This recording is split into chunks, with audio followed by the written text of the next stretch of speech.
Just over 50 years of the death of Muhammad, the last prophet of Islam, the Muslim rulership was sliding into corruption under the tyrant Yazid from the Umayyad family.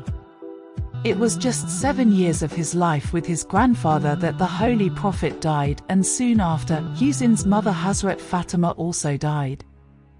Hussein, the son of Ali and the grandson of Muhammad, took a stand against Yazid's evil rule. Whilst Yazid was feared and hated for his ruthlessness, Hussein was loved and respected by society. Yazid realized this, and understood that if he could convince Hussein to support him, the people would too. Hussein had a choice: to support the tyrant and live a comfortable life full of luxury, or to refuse and likely be killed for his decision. What should he do? What would you or I do? For Hussein, he could not live his life as a supporter of tyranny, and the choice for him was simple. Hussein refused. He said, "I only desire to spread good values and prevent evil." Having refused to support Yazid, Hussein knew his life was in danger. Yazid did not allow anyone to oppose him, and adopted a policy of killing those who disagreed with him. Cautious of this, Hussein decided to leave his hometown of Medina and take his family Mecca. Mecca, the capital city of Islam and home to the Kaaba, Hussein hoped Yazid would respect the holy city and not follow Hussein and his family. However, Yazid did not. Forced to leave Mecca, Hussein set course for Kufa, a city in Iraq where he had received letters of support from. Yazid predicted this and sent a huge army to block Hussein from reaching Kufa, and forced them to the desert town of Karbala. Once they reached Karbala, Hussein with his family 72 companions were surrounded by Yazid's forces of up to 30,000 men. Despite being hugely outnumbered and with limited access to water, Hussein refused to give up. Yazid gave Hussein a final choice: to either support the government or be killed. After receiving the final ultimatum from Yazid, Hussein realized he would be killed in a matter of days. Hussein gathered his companions and urged them to escape. He explained that it was him who Yazid wished to kill, and not them. Again, Hussein's selflessness shone through. Having been deprived of water in the hot desert, he urged his supporters to save themselves.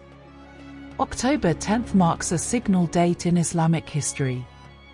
On that day, Hussein ibn Ali, grandson of the Prophet Muhammad, was defeated and killed at Karbala, in modern Iraq.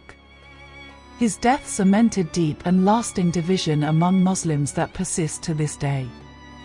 Despite this, Hussein's men stayed loyal to him and stayed true to their principles. Within a few days, Yazid ordered his army to kill Hussein and his companions. When the dust settled, Hussein and his companions were killed. Throughout, the forces of Yazid promised him he could leave freely if he chooses to support Yazid, but every time Hussein refused and was eventually killed, holding firmly to his principles. After his death, Hussein's family were taken captive. His sister, Zainab, took up the role of leadership and gave an inspiring speech in Yazid's palace, condemning his actions and his style of leadership. Zainab was one of the first to be inspired by Hussein's stand and his principles. Despite the sexism that existed in society at the time, she refused to be silent and held Yazid and his ministers to account for their role in the moral decay of society. Hussein's example is that one man can stand against an army, and in giving his life inspire those after him to overthrow the abusive Umayyad dynasty. Just as those who lived in the 7th century were inspired by Hussein's stand, so are the millions today who pay homage to Hussein for his stand and mourn his death. People from all around the world visit the grave of Hussein in Karbala to pay their respects. A man who fought and sacrificed his life for justice. Hussein will never be forgotten and will stay in my heart and in the heart of many. It is Hussein's sacrifice that has kept Islam alive, or else in this world there would be no one left to take. During his journey from Medina to Mecca and then to Karbala, Imam Hussein worked to revive religious teachings. The Imam reminded the people that neither a Muslim nor a non-Muslim should bow before any domination or oppression. Indeed, this is considered one of the most important principles of the Imam's life. What was Hussein like as a person? He was a man who was as-Sadiq, the truthful, like his grandfather the Prophet Muhammad, the most just like his father Imam Ali, a revolutionary like his mother Lady Fatima, generous like his brother Imam Hussain.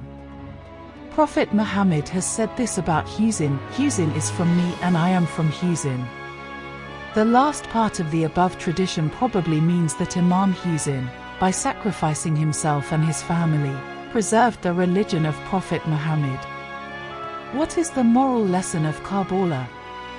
There are many lessons to be learnt from Karbala. 1. Be righteous, even if you are alone. Standing up for what is right is important, even if you have to face death with certainty. It is important for the greater good. If you like my videos, don't forget to press the subscribe button. Thank you for watching.